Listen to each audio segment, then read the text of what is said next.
ನಮಸ್ಕಾರ ಎಲ್ಲರಿಗೂ. ಇದು ಅಧ್ಯಾಯ 1ರ ಭಾಗ ಡಿ ಮತ್ತು ಕೊನೆಯ ಭಾಗ ಆಗಿರುತ್ತದೆ. ಲಾಸ್ಟ್ ಸಿ ಭಾಗದಲ್ಲಿ ನಾವು ಏನು ನೋಡಿದ್ವಿ ಅಂತಂದರೆ 3 ಜನರ ನಡುವೆ ಹಣದ ಕಲಿಕೆಯ ಬಗ್ಗೆ ಡಿಸ್ಕಷನ್ ಆಗ್ತಾ ಇರುತ್ತೆ. ಶ್ರೀಮಂತ್ ಡ್ಯಾಡ್ ಅವ್ರಿಗಿಬ್ಬರಿಗೂ ಸ್ಟೆಪ್ ಬೈ ಸ್ಟೆಪ್ ಹೇಳ್ತಾ ಬರ್ತಿರ್ತಾರೆ, ಕಲಿಸ್ತಾ ಬರ್ತಿರ್ತಾರೆ. ಅದರಲ್ಲಿ ಈ ಡಿಸ್ಕಷನ್ಗಳ ಮಧ್ಯೆ ರಾಬರ್ಟ್ ಅವರು ಏನು ಕೇಳ್ತಾರೆ ಅಂತಂದರೆ, ಲೋಭ ಮತ್ತು ಭಯದಲ್ಲಿ ಇರುವ ವ್ಯತ್ಯಾಸವೇನು ಅಂತ ಕೇಳ್ತಾರೆ. ಆವಾಗ ಶ್ರೀಮಂತ್ ಡ್ಯಾಡು ಹೇಳ್ತಾರೆ, ನಾನು ನಿಮಗೆ ಕೆಲವೊಂದು ಉದಾಹರಣೆಗಳನ್ನು ನೀಡ್ತೀನಿ. ಅವೇನಂತಂದರೆ, ಡಾಕ್ಟರು ತನ್ನ ಪರಿವಾರದ ಉನ್ನತಿಗೆ ಏರಿಸುವ ಸಲುವಾಗಿ ಅವೇನು ಮಾಡ್ತಾನೆ ಅಂದರೆ ತನ್ನ ಕನ್ಸಲ್ಟೇಷನ್ ಫೀಸ್ ಹೆಚ್ಚು ಮಾಡ್ತಾನೆ. ಅದನ್ನು ಹೆಚ್ಚು ಮಾಡಿದ್ರಿಂದ ಅದು ಬಡ ಜನರಿಗೆ ಹೆಚ್ಚು ತೊಂದರೆ ಆಗ್ತದೆ. ಹಾಗಾಗಿ ಅವ ಒಂದು ವೇಳೆ ಡಾಕ್ಟರ್ ಹೆಚ್ಚು ಮಾಡಿದ್ದನ್ನು ನೋಡಿ ವಕೀಲ ಕೂಡ ತನ್ನ ಫೀಸ ಹೆಚ್ಚಿಸ್ತಾ ಹೋಗ್ತಾನೆ. ಅವ ಹೆಚ್ಚು ಮಾಡಿದ್ರಿಂದ ಸ್ಕೂಲ್ನ ಟೀಚರು ಕೂಡ ತನ್ನ ಇದನ್ನು ಅಂದರೆ ತನ್ನ ಸ್ಯಾಲ್ರಿ ಹೆಚ್ಚು ಮಾಡಿದಂತ ಅವನು ಹೇಳ್ತಾನೆ.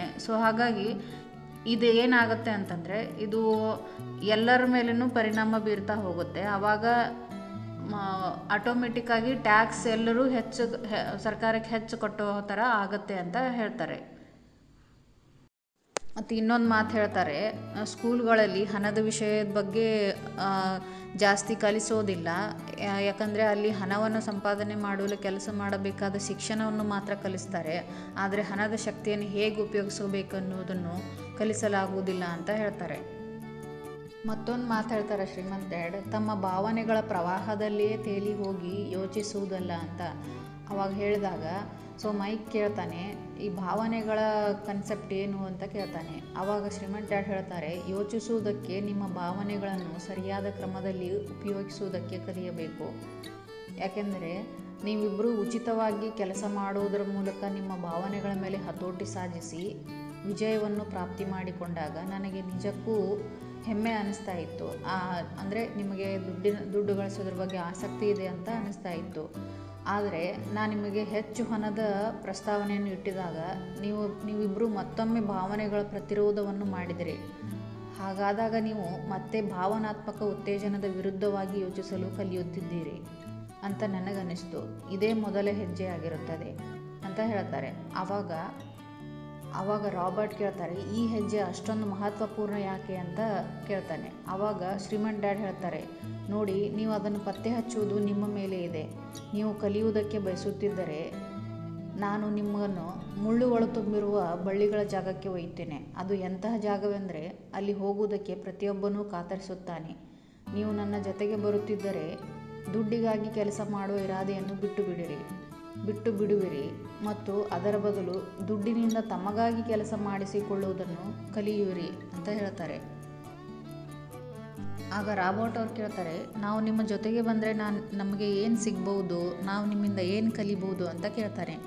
ಆವಾಗ ಶ್ರೀಮಂತ್ ಡ್ಯಾಡ್ ಹೇಳ್ತಾರೆ, ಅಂದರೆ ನೀವು ನನ್ನ ಜೊತೆಗೆ ಬಂದರೆ ನಮ್ಮ ಭಯ ಮತ್ತು ಲೋಭ ತನ್ನ ಸ್ವಂತ ವಿಚಾರಗಳನ್ನು ಆಯ್ಕೆ ಮಾಡಿ ಭಯ, ದೌರ್ಬಲ್ಯ ಮತ್ತು ಅವಶ್ಯಕತೆಗಳನ್ನು ಎದುರಿಸಿ ಹೊರ ಹಾಕುವ ವಿಧಾನವನ್ನು ಕಲಿಯುತ್ತೀರಿ ಅಂತ ಹೇಳ್ತಾರೆ.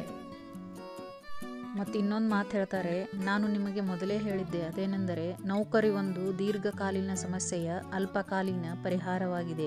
ಬಹುತೇಕ ಜನರ ಮನಸ್ಸಿನಲ್ಲಿ ಒಂದೇ ಸಮಸ್ಯೆ ಇರುತ್ತದೆ, ಅದು ಅಲ್ಪಕಾಲೀನವಾಗಿರುತ್ತದೆ. ಅದುವೇ ತಿಂಗಳ ಕೊನೆಯಲ್ಲಿ ಸಂದಾಯ ಮಾಡಬೇಕಾಗಿರುವ ಬಿಲ್ ಅಥವಾ ಕಷ್ಟವನ್ನುಂಟು ಮಾಡುವ ಸ್ಥಿತಿ. ದುಡ್ಡು ಅವರ ಜೀವನವನ್ನು ನಿಯಂತ್ರಿಸುತ್ತದೆ. ಅಥವಾ ನಾನಿದನ್ನು ಹೇಳಬೇಕೆಂದರೆ ಹಣದ ಬಗೆಗಿನ ಭಯ ಮತ್ತು ಅಜ್ಞಾನ ಅವರನ್ನು ನಿಯಂತ್ರಿಸುತ್ತದೆ. ಹಾಗಾಗಿ ಅವರು ಅದನ್ನೇ ಮಾಡುತ್ತಾರೆ, ಅವರ ಹೆತ್ತವರು ಮಾಡಿದ ಹಾಗೆ, ಪ್ರತಿದಿನ ಏಳುವುದು ಮತ್ತು ಹಣವನ್ನು ಸಂಪಾದಿಸಲು ಹೊರಟು ಹೋಗುವುದು ಅಂತ ಹೇಳ್ತಾರೆ. ಆವಾಗ ಮೈಕ್ ಏನು ಕೇಳ್ತಾನೆ ಅಂದರೆ, ನೀವು ಭಾವನೆಗಳ ಯೋಚನೆ ಮತ್ತು ಬುದ್ಧಿಯ ಯೋಚನೆಗಳ ವ್ಯತ್ಯಾಸ ಹೇಳುತ್ತೀರಾ ಅಂತ ಕೇಳ್ತಾನೆ. ಆವಾಗ ಶ್ರೀಮಂತ್ ಡ್ಯಾಡ್, ಯಾಕಾಗೋದಿಲ್ಲ, ಹೇಳ್ತೀನಿ ಅಂತ ಹೇಳ್ತಾರೆ. ಕೇವಲ ಭಯ ಮತ್ತು ಲೋಭದ ಕಾರಣದಿಂದಾಗಿಯೇ ಕೋಟ್ಯಾಂತರ ಜನರು ಹಣದ ಭ್ರಮೆಯಲ್ಲಿ ಸಿಲುಕಿಕೊಂಡಿರುತ್ತಾರೆ ಮತ್ತು ಹಣ ಅಸಲಿ ಅಂತ ನೆಚ್ಚಿಕೊಂಡಿರುತ್ತಾರೆ. ಮತ್ತು ಇನ್ನೊಂದು ಮಾತು ಅವ್ರಿಗೆ ಹೇಳ್ತಾರೆ, ನೋಡಿ ಮಕ್ಕಳೇ, ಕೆಲಸ ಮಾಡ್ತಾ ಹೋಗಿ ನಿಮಗೆ ಸಂಬಳದ ಅವಶ್ಯಕತೆ ಎಷ್ಟೆಂಬುದು ಬೇಗನೆ ಮರೆತು ಬಿಡುವಿರಿ. ನಿಮ್ಮ ಮುಂದಿನ ಬದುಕು ಅಷ್ಟೇ ಸುಲಭವಾಗಿ ಹೋಗುತ್ತದೆ. ನಿಮ್ಮ ಬುದ್ಧಿಯ ಉಪಯೋಗವನ್ನು ಮಾಡುತ್ತಲೇ ಇರಿ, ಉಚಿತವಾಗಿ ಕೆಲಸ ಮಾಡುತ್ತೀರಿ ಮತ್ತು ಬೇಗನೆ ನಿಮ್ಮ ಬುದ್ಧಿಶಕ್ತಿ ನಿಮಗೆ ಹಣವನ್ನು ಮಾಡುವ ವಿಧಾನವನ್ನು ತೋರಿಸಬಹುದು.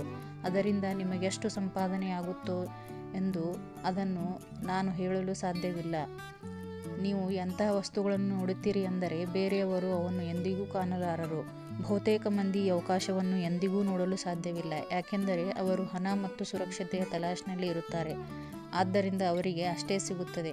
ಯಾವ ಕ್ಷಣದಲ್ಲಿ ನೀವು ಅವಕಾಶವನ್ನು ಬಾಚಿಕೊಳ್ಳುತ್ತೀರೋ ನೀವು ಜೀವನ ಪರ್ಯಂತ ಅಂತಹ ಅವಕಾಶಗಳನ್ನು ಬಾಚಿಕೊಳ್ಳುತ್ತಲೇ ಹೋಗುವಿರಿ. ಯಾವ ಕ್ಷಣದಲ್ಲಿ ನೀವು ಹಾಗೆ ಮಾಡುವಿರೋ ನಾನು ನಿಮಗೆ ಮತ್ತೆ ಬೇರೆಯ ವಿಷಯವನ್ನು ಕಲಿಸುತ್ತೇನೆ. ಇದನ್ನು ಕಲಿತುಕೊಂಡರೆ ನೀವು ಪ್ರಪಂಚದ ಅತ್ಯಂತ ದೊಡ್ಡ ಜಾಲಗಳಲ್ಲೊಂದರಿಂದ ಕಾಪಾಡಿಕೊಳ್ಳುತ್ತೀರಿ ಅಂತ ಹೇಳ್ತಾರೆ.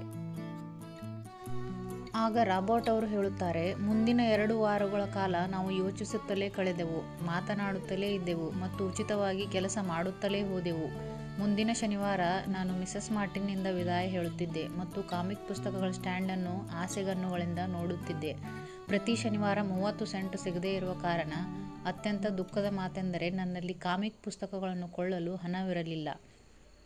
ಮತ್ತೆ ರಾಬರ್ಟ್ ಅವರು ಹೇಳ್ತಾರೆ, ಮಿಸಸ್ ಮಾರ್ಟಿನ್ ಅವರು ಮಾಡುತ್ತಿರುವ ಒಂದು ಕೆಲಸವನ್ನು ನೋಡಿದೆ. ಅದೇನೆಂದರೆ ಅವರು ಕಾಮಿಕ್ ಪುಸ್ತಕಗಳ ಎದುರಿನ ಹಾಳೆಗಳನ್ನು ಅರ್ಧಕ್ಕೆ ಕತ್ತರಿಸುತ್ತಿದ್ದರು. ಅದರ ಅರ್ಧ ಕವರನ್ನು ತನ್ನ ಬಳಿ ಇಟ್ಟುಕೊಂಡು ಉಳಿದಿದ್ದನ್ನು ಒಂದು ದೊಡ್ಡ ಕಾರ್ಡ್ಬೋರ್ಡ್ ಪೆಟ್ಟಿಗೆ ಒಳಗೆ ಬಿಸಾಡುತ್ತಿದ್ದರು. ನಾನು ಅವರಿಗೆ ಕೇಳಿದೆ, ನೀವು ಕಾಮಿಕ್ ಪುಸ್ತಕವನ್ನು ಏನು ಮಾಡುತ್ತಿದ್ದೀರಿ ಅಂತ. ಆಕೆ ಹೇಳಿದರು, ನಾನು ಅವನ್ನು ಬಿಸಾಡಿ ಬಿಡುತ್ತೇನೆ. ನಾನು ಕವರ್ನ ಮೇಲಿನ ಅರ್ಧ ಭಾಗವನ್ನು ಡಿಸ್ಟ್ರಿಬ್ಯೂಟರ್ಗೆ ಕೊಟ್ಟು ಬಿಡುತ್ತೇನೆ. ಆಗ ಆತ ಹೊಸ ಕಾಮಿಕ್ಸ್ ತೆಗೆದುಕೊಂಡು ಬರುತ್ತಾನೆ. ಅದು 1 ಗಂಟೆಯಲ್ಲಿ ಬರುವುದಿದೆ ಅಂತ ಹೇಳ್ತಾರೆ. ಆಗ ರಾಬರ್ಟ್ ಮತ್ತು ಮೈಕು 1 ಗಂಟೆ ತನಕ ಕಾಯುತ್ತಾ ಕುಳಿತಿರುತ್ತಾರೆ.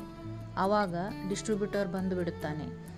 ಆವಾಗ ರಾಬರ್ಟ್ ಅವರು ಅವನಿಗೆ ಕೇಳ್ತಾರೆ, ನಾವು ಕಾಮಿಕ್ಸ್ ಬುಕ್ಗಳನ್ನು ತಗೊಂಡು ಹೋಗ್ಬೋದೇ ಅಂತ.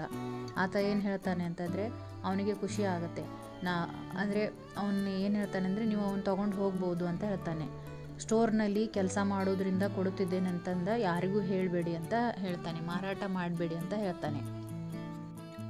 ಆಗ ರಾಬರ್ಟ್ ಮತ್ತು ಮೈಕ್ ಸೇರಿ ಒಂದು ಯೋಜನೆಯನ್ನು ಮಾಡ್ಕೋತಾರೆ. ಅದೇನೆಂದರೆ ಆ ಕಾಮಿಕ್ ಪುಸ್ತಕಗಳನ್ನು ಪುನರ್ಜೀವಿತಗೊಳಿಸ್ತಾರೆ. ಅಂದರೆ ಅವುಗಳನ್ನು ಕವರೆಲ್ಲ ಹಾಕಿ ಹೊಸ ಬುಕ್ಕಿನ ಥರ ಅವುಗಳನ್ನು ಮಾಡ್ತಾರೆ. ಮತ್ತು ಬೇಸ್ಮೆಂಟ್ನಲ್ಲಿ ಮೈಕಿಗೆ ಅಂತ ಒಂದು ರೂಮ್ ಕೊಟ್ಟಿರ್ತಾರೆ. ಆ ರೂಮ್ನಲ್ಲಿ ಈ ಬುಕ್ಗಳನ್ನು ಕೂಡಿಸ್ತಾ ಹೋಗ್ತಾರೆ ಮತ್ತು ಅಲ್ಲಿ ಒಂದು ಲೈಬ್ರರಿಯನ್ನು ತೆಗಿತಾರೆ. ಅಲ್ಲಿ ಮೈಕ್ನ ತಂಗಿಯನ್ನು ಹೆಡ್ ಲೈಬ್ರರಿಯನ್ನಾಗಿ ನಿಯುಕ್ತಿ ಮಾಡ್ತಾರೆ. ಅಲ್ಲಿ ತುಂಬ ಮಕ್ಕಳು ಕಾಮಿಕ್ ಪುಸ್ತಕಗಳನ್ನು ಓದಲು ಬರ್ತಿರ್ತಾರೆ. ಪ್ರತಿ ಮಕ್ಕಳಿಂದ 10 ಸೆಂಟ್ ಸಂಬಳವನ್ನು ಅವಳು ತಗೊಳ್ತಾ ಇರ್ತಾಳೆ ಮೈಕ್ನ ತಂಗಿ. ಪ್ರತಿದಿನ ಸ್ಕೂಲ್ನ ನಂತರ 2:30ರಿಂದ 4:30 ತನಕ ಅದನ್ನು ಲೈಬ್ರರಿಯನ್ನು ಓಪನ್ ಮಾಡಿರ್ತಾರೆ.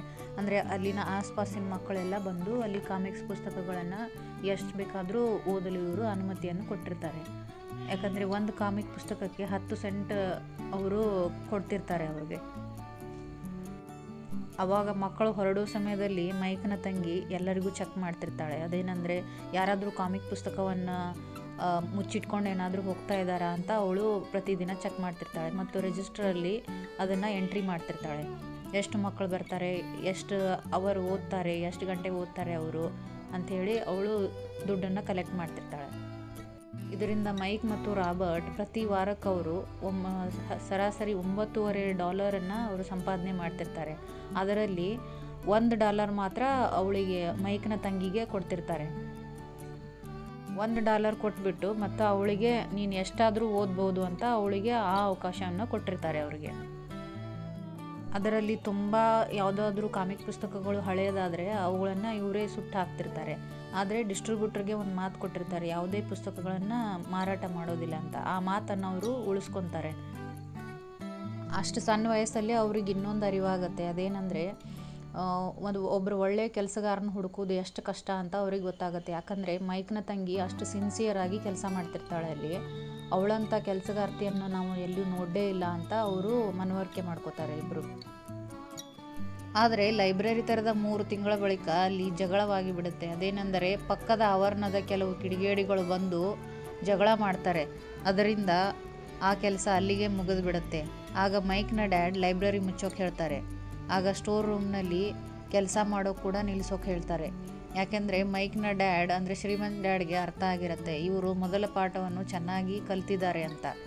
ಹೇಗೆಂದರೆ ಅವರಿಗೆ ಸೂಪರ್ ಮಾರ್ಕೆಟ್ನಲ್ಲಿ ಸಂಬಳ ಅವರು ಕೊಡ್ತಿರೋದಿಲ್ಲ, ಆದರೆ ಅವರು ಲೈಬ್ರರಿನಲ್ಲಿ ಮೈಕ್ನ ತಂಗಿಯನ್ನು ಕೆಲಸಕ್ಕಿಟ್ಟು ತಾವಲ್ಲಿ ಉಪಸ್ಥಿತಿ ಇಲ್ಲದಿದ್ರೂ ಕೂಡ ಅವರ ಈ ಹಾಕಿದ ಯೋಜನೆ ಅವರಿಗಾಗಿ ಹಣವನ್ನು ಉತ್ಪಾದನೆ ಮಾಡ್ತಾ ಇರುತ್ತೆ. ಈ ಪಾಠವನ್ನು ಅವರು ಚೆನ್ನಾಗಿ ಕಲ್ತಿದ್ದಾರೆ ಅಂತ ಶ್ರೀಮಂತ್ ಡ್ಯಾಡ್ ಅರ್ಥ ಮಾಡ್ಕೊಂಡಿರ್ತಾರೆ. ಸೊ ಹಾಗಾಗಿ ಅವರಿಗೆ ತುಂಬ ಖುಷಿಯಾಗಿರುತ್ತೆ. ಆಗ ರಾಬರ್ಟ್ ಮತ್ತು ಮೈಕ್ ಇಬ್ಬರು ಅರ್ಥ ಮಾಡ್ಕೋತಾರೆ ಏನಂದರೆ ಶ್ರೀಮಂತ್ ಡ್ಯಾಡ್ ಅವರಿಗೆ ಸಂಬಳ ನೀಡುವ ಬದಲು ಅವರಿಗೆ ಅಮೂಲ್ಯವಾದ ಉಪದೇಶವನ್ನು ನೀಡಿದ್ದರು ಅಂತ ಈ ಪಾಠದಿಂದ ಅವರಿಗೆ ಅರಿವಾಗುತ್ತೆ. ನೋಡಿ ಫ್ರೆಂಡ್ಸ್, 1ನೇ ಅಧ್ಯಾಯದಿಂದ ನಾವು ಏನು ಕಲಿತೀವಿ ಅಂದರೆ ಶ್ರೀಮಂತ ಜನರು ಹಣಕ್ಕಾಗಿ ದುಡಿಯುವುದಿಲ್ಲ, ಆದರೆ ಹಣದಿಂದ ತಮ್ಮ ಕೆಲಸಗಳನ್ನು ಮಾಡಿಸಿಕೊಳ್ಳುತ್ತಾರೆ ಎಂಬುದನ್ನು ಕಲಿತೀವಿ.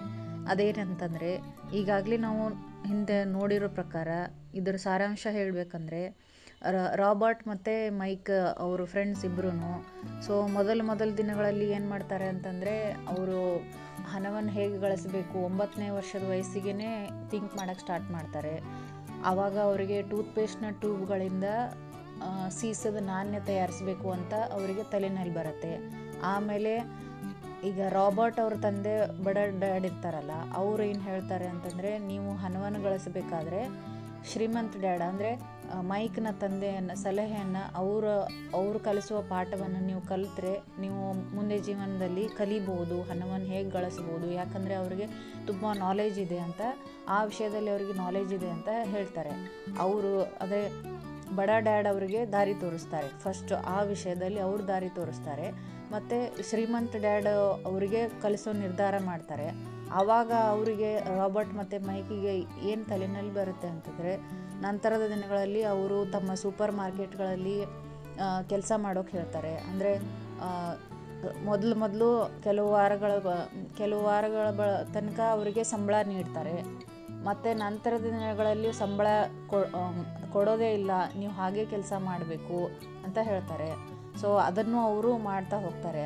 ಆವಾಗ ಆ ಅವಧಿಯಲ್ಲಿ ಅವರು ಏನು ಕಲಿತಾರೆ ಅಂತಂದರೆ ವಿತೌಟ್ ಸ್ಯಾಲ್ರಿ ಮಾಡಬೇಕಲ್ಲ ಸಂಬಳ, ಅವರಿಗೆ ಯೋಚನೆಗಳು ಬರೋಕ್ಕೆ ಸ್ಟಾರ್ಟ್ ಆಗುತ್ತೆ. ಹೆಂಗೆ ಮಾಡಬೇಕು ನಾವು, ಈಗ ಸಂಬಳ ಇಲ್ಲದೆ ಕೆಲಸ ಮಾಡ್ತಾ ಇದ್ದೀವಿ. ಸೊ ಅವರಿಗೆ ಕಾಮಿಕ್ಸ್ ಪುಸ್ತಕಗಳನ್ನು ಖರೀದಿಸೋ ಆಸೆ ಇರುತ್ತೆ ರಾಬರ್ಟ್ ಅವರಿಗೆ. ಸೊ ಅದರಿಂದ ಅವರು ಇಬ್ಬರು ರಾಬರ್ಟ್ ಮತ್ತು ಮೈಕು ನಂತರದ ದಿನಗಳಲ್ಲಿ ಏನು ಪ್ಲ್ಯಾನ್ ಮಾಡ್ತಾರೆ ಅಂದರೆ ಲೈಬ್ರರಿ ಅಂದರೆ ತಮ್ಮದೇ ಆದ ಸ್ವಂತ ಯೋಚನೆ ಮಾಡೋಕ್ಕೆ ಸ್ಟಾರ್ಟ್ ಮಾಡ್ತಾರೆ. ಲೈಬ್ರರಿ ಓಪನ್ ಮಾಡಿಬಿಟ್ಟು ಅಂದರೆ ಕಾಮಿಕ್ಸ್ ಪುಸ್ತಕಗಳನ್ನು ಅವನು ಪುನರ್ಜೀವಿತಗೊಳಿಸ್ತಾರೆ. ಅಂದರೆ ಅವು ಯೂಸ್ ಇಲ್ಲದೆ ಸುಮ್ಮನೆ ಬಿಸಾಡ್ತಾ ಇದ್ರು ಅವರು. ಮಿಸಸ್ ಮಾರ್ಟಿನ್ ಅವರು ಅವನ ಕಾಮಿಕ್ಸ್ ಪುಸ್ತಕಗಳನ್ನು ಬಿಸಾಡ್ತಾ ಇರ್ತಾರೆ. ಅವನ್ನ ಪುನರ್ಜೀವಿತಗೊಳಿಸಿ ಇವರು ಅದರಿಂದ ಹಣ ಹೆಂಗೆ ಸಂಪಾದನೆ ಮಾಡಬೇಕು ಅಂತ ಯೋಚನೆ ಮಾಡಿ ಲೈಬ್ರರಿ ಓಪನ್ ಮಾಡಿ ಅಲ್ಲಿ ಮೈಕ್ನ ತಂಗಿಯನ್ನು ಲೈಬ್ರರಿಯನ್ನಾಗಿ ಮಾಡಿಬಿಟ್ಟು ಅವರು ಅದರಿಂದ ದುಡ್ಡು ಗಳಿಸ್ತಿರ್ತಾರೆ. ಸೊ ಈ ಥರ ಈಗ 1ನೇ ಅಧ್ಯಾಯದಲ್ಲಿ ನಾವು ಏನು ಕಲಿತೀವಿ ಅಂತಂದರೆ ನಾವು ಹಣಕ್ಕಾಗಿ ಮಾತ್ರ ಕೆಲಸ ಮಾಡಬಾರ್ದು, ಆದರೆ ಹಣವನ್ನು ನಮಗಾಗಿ ಹೆಂಗೆ ದುಡಿಸಿಕೊಳ್ಳಬೇಕು ಅನ್ನೋದನ್ನು ನಾವಿಲ್ಲಿ ಕಲಿತೀವಿ. ನೋಡಿ ಫ್ರೆಂಡ್ಸ್, ಅಧ್ಯಾಯ 1 ಇಲ್ಲಿಗೆ ಮುಕ್ತಾಯವಾಯಿತು. ಸೊ ಇದರಲ್ಲಿ ಕಲಿತಂಥ ಪಾಠವನ್ನು ನೀವು ನಿಮ್ಮ ನಿಜ ಜೀವನದಲ್ಲಿನೂ ಅಳವಡಿಸ್ಕೊಳ್ಳಿ ಅನ್ನೋದೇ ನನ್ನ ಉದ್ದೇಶ. ಸೊ ನೀವು ಫೈನಾನ್ಷಿಯಲ್ ಎಜುಕೇಷನನ್ನು ಚೆನ್ನಾಗಿ ಕಲೀಲಿ ಅನ್ನೋದೇ ನನ್ನ ಉದ್ದೇಶ. Thank you for watching and please subscribe to my channel.